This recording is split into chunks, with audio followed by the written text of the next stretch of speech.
Hello दोस्तों, आज हम लोग देखेंगे हिस्ट्री में अध्याय 4 क्या बताती है हमें किताबें और कब्रें। पुस्तकालय में मेरी जैसी घंटी बजी, शिक्षक ने छात्रों को अपने साथ आने को कहा। आज वे पहली बार पुस्तकालय जा रहे थे। मेरी ने देखा कि पुस्तकालय उसकी कक्षा से काफ़ी बड़ा था और वहाँ किताबों से भरे कई रैंक थे। कोने में एक अलमारी थी जो मोटी मोटी किताबों से भरी थी। मेरी को एक अलमारी खोलने की कोशिश करते देख शिक्षक ने कहा, उस अलमारी में अलग अलग धर्मों से जुड़ी हुई महत्वपूर्ण किताबें हैं। क्या तुम्हें मालूम है कि हमारे पास वेदों का भी एक संग्रह है। मेरी सोचने लगी, वेद क्या है, चलो पता लगाएं। दुनिया के प्राचीनतम ग्रंथों में एक, शायद तुमने वेदों के बारे में सुना होगा। वेद 4 प्रकार के होते हैं दोस्तों, ऋग्वेद, सामवेद, यजुर्वेद और अथर्ववेद। सबसे पुराना जो वेद है वो ऋग्वेद है, जिसकी रचना लगभग 3500 साल पहले हुई। ऋग्वेद में 1000 से ज़्यादा प्रार्थनाएं हैं जिन्हें सूक्त कहा गया है। सूक्त का मतलब अच्छी तरह से बोला गया या विभिन्न देवी देवताओं की स्तुति में रचे हुए। इनमें से 3 देवता बहुत महत्वपूर्ण हैं, अग्निदेव और ऋग्वेद और सोम। ओके दोस्तों, अग्नि आग के देवता, इंद्र युद्ध के देवता और सोम एक पौधा है जिसमें एक खास पेय बनाया जाता है। वैदिक प्रार्थनाओं की रचना ऋषियों ने की थी। आचार्य विद्यार्थियों का इन्हें अक्षरों, शब्दों और वाक्यों में बांटकर सस्वर पाठ द्वारा कंठस्थ करवाते थे। अधिकांश सूक्तों के रचयिता सीखने और सिखाने वाले पुरुष थे। कुछ प्रार्थनाओं की रचना महिलाओं ने भी की थी। ऋग्वेद की भाषा पाक संस्कृत या वैदिक संस्कृत कहलाती है। तुम स्कूल में जो संस्कृत पढ़ती हो या पढ़ते हो उससे यह भाषा थोड़ी भिन्न थी। और आगे देख लेते दोस्तों संस्कृत और अन्य भाषाएं। संस्कृत भाषा भारत यूरोपीय भाषा परिवार का हिस्सा है। भारत की कई भाषाएं असमिया, गुजराती, हिंदी, कश्मीरी, सिंधी, एशियाई भाषा जैसी फारसी तथा यूरोप की बहुत सी भाषाएं जैसे अंग्रेजी, फ्रांसीसी, जर्मन, यूनानी, इतालवी, स्पेनिश आदि इसी परिवार से जुड़ी हैं। उन्हें एक भाषा परिवार इसलिए कहा जाता है क्योंकि आरंभ में उनमें कई शब्द एक जैसे थे। उदाहरण के लिए मातृ संस्कृत माँ, हिंदी और मदर अंग्रेजी शब्द को देखो। क्या तुम्हें इनमें कोई समानता नज़र आती है? उपमहाद्वीपों में दूसरे भाषा परिवारों की भाषाएं बोली जाती हैं। उदाहरण के लिए पूर्वोत्तर प्रदेशों में तिब्बत बर्मा परिवार की भाषाएं बोली जाती हैं। तमिल, तेलुगु, कन्नड़, मलयालम द्रविड़ भाषा परिवार की भाषाएं हैं, जबकि झारखंड और मध्य भारत के कई हिस्सों में बोली जाने वाली भाषाएं ऑस्ट्रो एशियाटिक परिवार से जुड़ी हैं। इन भाषाओं की सूची बनाओ जिनके बारे में तुमने सुन रखा है। उनके भाषा परिवार को पहचानने की कोशिश करो दोस्तों। ओके, आगे देख लेते हैं। हम जिन किताबों को पढ़ते हैं वे लिखी और छिपी गई हैं। ऋग्वेद उच्चारण किया जाता है। ऋग्वेद का उच्चारण किया जाता था और श्रावण किया जाता था, ना कि पढ़ा जाता था। रचना के कई सदियों बाद उसे पहली बार लिखा गया। इसे छापने का काम तो मुश्किल से 200 साल पहले हुआ दोस्तों। के इतिहासकार ऋग्वेद का अध्ययन कैसे करते हैं वो हम लोग देख लेते हैं। ओके दोस्तों, इतिहासकार पुरातत्व वेदताओं की तरह ही अतीत के बारे में जानकारी इकट्ठी करते थे, लेकिन भौतिक अवशेषों के अलावा वे लिखित स्रोतों का भी उपयोग करते हैं। चलो देखते हैं कि ऋग्वेद का अध्ययन कैसे करते हैं। ऋग्वेद के कुछ सूक्त वार्तालाप के रूप में विश्वामित्र नामक ऋषि और देवियों के रूप में पूजित 2 नदियों व्यवसाय और सतलुज के बीच यह संवाद एक ऐसी ही सूक्त का अंश है। ओके दोस्तों, ये देखिए पांडुलिपिया है, ये इसका चित्र है ये। ओके, ऋग्वेद की पांडुलिपि का एक पन्ना भुर्ज वृक्ष की छाल पर लिखी है। पांडुलिपि कश्मीर में पाई गई है। लगभग 150 वर्ष पहले ऋग्वेद की सबसे पहली बार छापने के लिए इसका उपयोग किया गया था। इसी पांडुलिपि को देखकर अंग्रेजी अनुवाद तैयार हुआ। यह पांडुलिपि पूरे महाराष्ट्र के एक पुस्तकालय में सुरक्षित है वर्तमान में। ओके दोस्तों, आगे देख लेते हैं विश्वामित्र और नदियाँ। विश्वामित्र, ये नदियाँ अपने बछड़ों को छाटती हुई दो दमकती गायों की तरह दो फुर्तीले घोड़ों की चाल से पहाड़ों से नीचे आओ। इंद्र द्वारा दी हुई शक्ति से स्फूर्त तुम रथों की गति से सागर की ओर बह रही हो। तुम जल से परिपूर्ण हो और एक दूसरे से मिल जाना चाहती हो। नदियाँ जल से परिपूर्ण एवं देवताओं के बनाए रास्ते पर चलती हैं। एक बार निकलने पर हमें रोको नहीं जा सकता। हे ऋषि, तुम अब हमसे प्रार्थना क्यों कर रहे हो? विश्वामित्र, हे बहनों, मुझे गायक की प्रार्थना सुनो। मैं रथों की गाड़ियों सहित बहुत दूर से आया हूँ। कृपा करके अपने जल को हमारे रथों और गाड़ियों की धुरियों के ऊपर ना उठाओ ताकि हम आसानी से उसे पार कर सके। नदियाँ कह रही हैं, हम तुम्हारी प्रार्थना सुनेंगे जिससे तुम सब सुरक्षित उस पार जा सकोगे। इतिहासकार ये बताते हैं कि प्रार्थना उस क्षेत्र में रची गई होगी जहाँ से नदियाँ बहती हैं। वे यह भी सुझाते हैं कि जिस समाज में ऋषि रहते थे वहाँ घोड़े और गायों को बहुत महत्व दिया जाता था, इसलिए नदियों की तुलना घोड़ों और गायों से की गई है। क्या तुम्हें लगता है कि रथ की महत्वपूर्ण थे? अपने जवाब के लिए कारण बताओ। प्रार्थना की पंक्तियों को दोबारा पढ़कर यह बताओ कि उनमें परिवहन के लिए किन किन साधनों का उल्लेख है। ऋग्वेद की प्रार्थनाओं में अन्य दूसरी नदियाँ, खासकर सरस्वती, सिंधु और उसकी सहायक नदियाँ का भी जिक्र है। गंगा और यमुना का उल्लेख सिर्फ एक बार हुआ है। अभी हम लोग चित्र देखेंगे, मानचित्र। मवेशी और घोड़े और रथ।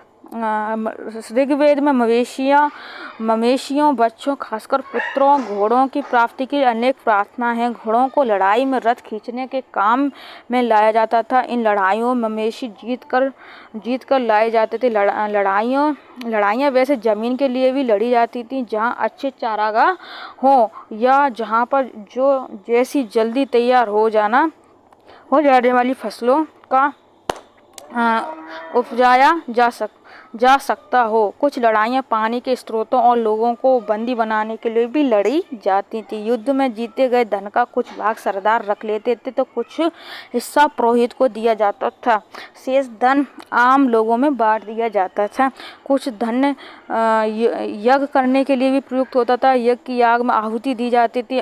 ये आहुतियाँ देवी देवताओं को दी जाती। घी, अनाज और कभी कभी जानवरों की भी आहुति दी जाती थी। दोस्तों के अधिकांश पुरुष इन युद्धों में भाग लेते थे। कोई स्थायी सेना नहीं होती थी, लेकिन लोग सभाओं में मिलते जुलते थे और युद्ध व शांति की विजय में सलाह मशविरा करते थे। वहाँ ये ऐसे लोगों को अपना सरदार चुनते थे जो बहादुर और कुशल योद्धा हो। लोगों की विशेषताएं बताने वाले शब्द, अभी इसको थोड़ा सा जूम कर लेते हैं।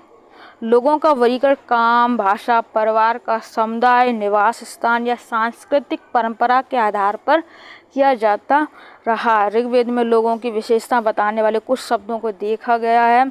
ऐसे दो समूह जिनके वर्गीकरण काम के आधार पर किया गया है। पुरोहित, जिन्हें कभी कभी ब्राह्मण कहा जाता था, तरह तरह के यज्ञ और अनुष्ठान करते थे। दूसरे लोग थे राजा। ये राजा वैसे नहीं थे जिनके बारे में तुम बाद में पढ़ोगे। ये ना तो बड़ी राजधानियों और महलों में रहते थे, ना इनके पास सेना थी, ना ही ये कर वसूलते थे। प्राय राजा की मृत्यु के बाद उसका बेटा अपने ही शासक नहीं बन जाता था। आगे देख लेते हैं। पिछले अनुभव को एक बार फिर पढ़ो और ये पता लगाने की कोशिश करो कि राजा क्या करते थे। जनता या पूरे समुदाय के लिए दो शब्दों का इस्तेमाल होता था। एक था जन, जिसका प्रयोग हिंदी में अन्य भाषाओं में आज भी होता है। दूसरा था वैश्य, जिससे वैश्य शब्द निकला है। इस विषय पर तुम अध्याय 5 में पढ़ोगे। दोस्तों आगे देख लेते हैं। ऋग्वेद में विश्व और जनों के नाम मिलते हैं, इसलिए हमें पुरु जन या विश्व, भरत जन या विश्व, यदु जन या विश्व जैसे कई उल्लेख मिलते हैं। तुम्हें इनमें से कोई नाम जाना पहचाना लगता है?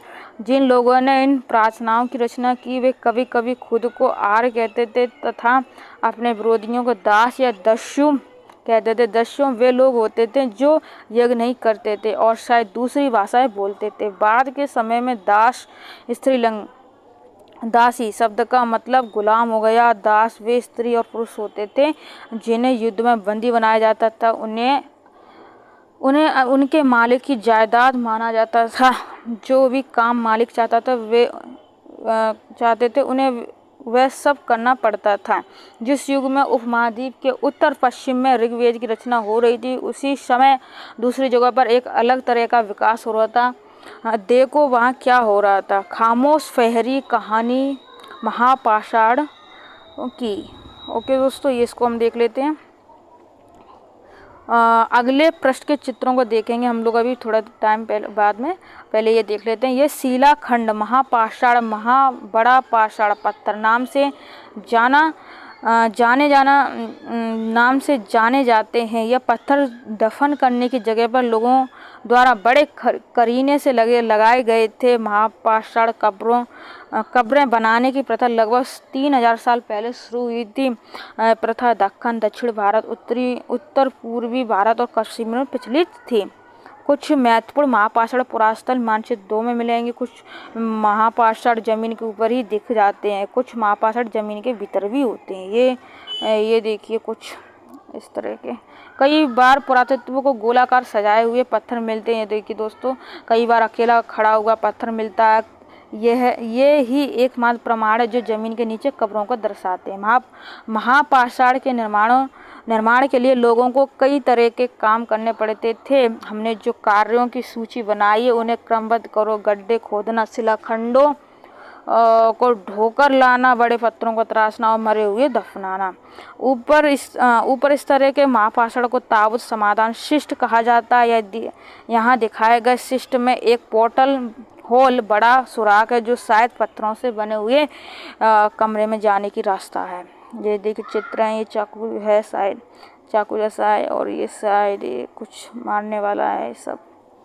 ठीक है दोस्तों, इसको और समझ लेते हैं। इन सब कब्रों में कुछ समानताएं। सामान्यतः मृतकों को खास किस्म के मिट्टी के बर्तन के साथ दफनाया जाता था जिन्हें काले लाल मिट्टी के बर्तन, ब्लैक एंड रेड वेयर के नाम से जाना जाता है। इनके साथ ही मिले हैं लोहे के औजार और हथियार, घोड़े के कंकाल और सामान तथा पत्थर और सोने के गहने। हड़प्पा के शहरों में लोहे का प्रयोग होता था। महापाषाण कब्रों से मिले लोहे के सामान, बाईं और घोड़े के लिए सामान नीचे, बाईं और कुल्हाड़ी नीचे एक और कटार। ये देखिए दोस्तों, लोगों की सामाजिक असमानताओं के बारे में पता करना। पुरातत्वविद यह मानते थे कि कंकाल के साथ पाई गई चीजें मरे हुए व्यक्ति की हो रही होंगी। कभी कभी एक कब्र की तुलना में दूसरी कब्र से में ज़्यादा चीज़ें मिलती हैं। वहाँ गिरी को खोजें। यहाँ एक व्यक्ति की कब्र में 33 सोने के मनके और शंख पाए गए और दूसरे कंकाल के पास सिर्फ कुछ मिट्टी के बर्तन ही पाए गए। यह दफनाए गए लोगों की सामाजिक स्थिति में भिन्नता को दर्शाता है। कुछ लोग अमीर थे तो कुछ लोग गरीब, और कुछ सरदार थे तो कुछ दूसरे अनुयायी थे दोस्तों के। कुछ कब्रगाहें खास परिवारों के लिए थीं। कभी कभी महापाषाणों में एक से अधिक कंकाल मिले। वे यह दर्शाते हैं कि शायद एक ही परिवार के लोगों को एक ही स्थान पर अलग अलग समय पर दफनाया गया है। बाद में मरने वाले लोगों को पोर्ट होल के रास्ते कब्रों में लाकर दफनाया जाता था। ऐसे स्थान गोलाकार लगाए गए पत्थर या चट्टान चिन्हों का काम करते थे जहां लोग अवस्था अनुसार शवों को दफनाए दोबारा आ सकते थे। इनाम गांव के विशिष्ट व्यक्ति की कब्र। इनाम गांव को खोजो। यह भीमा की सहायक नदी घोड़ के किनारे एक जगह है। इस जगह पर 3600 से 2700 साल पहले लोग रहते थे, जहां वयस्क लोगों को प्राय गड्ढे में सीधा लिटाकर दफनाया जाता था।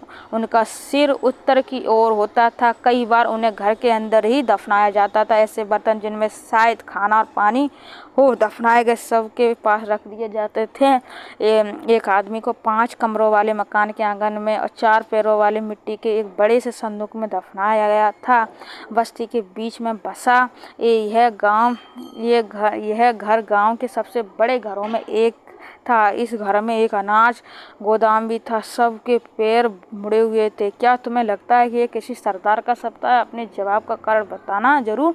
क्या बताते हैं हमें कंकाल के अध्ययन। छोटे आकार के आधार पर एक बच्चे से, यहाँ पर बच्चे लिखे दोस्तों, छोटे आकार के आधार पर एक बच्चे के कंकाल को आसानी से पहचाना जा सकता है, लेकिन एक बच्चे और बच्ची के कंकाल के बीच कोई बड़ा फर्क नहीं होता। क्या हम यह पता लगा सकते हैं कि कंकाल किसी पुरुष या स्त्री का है?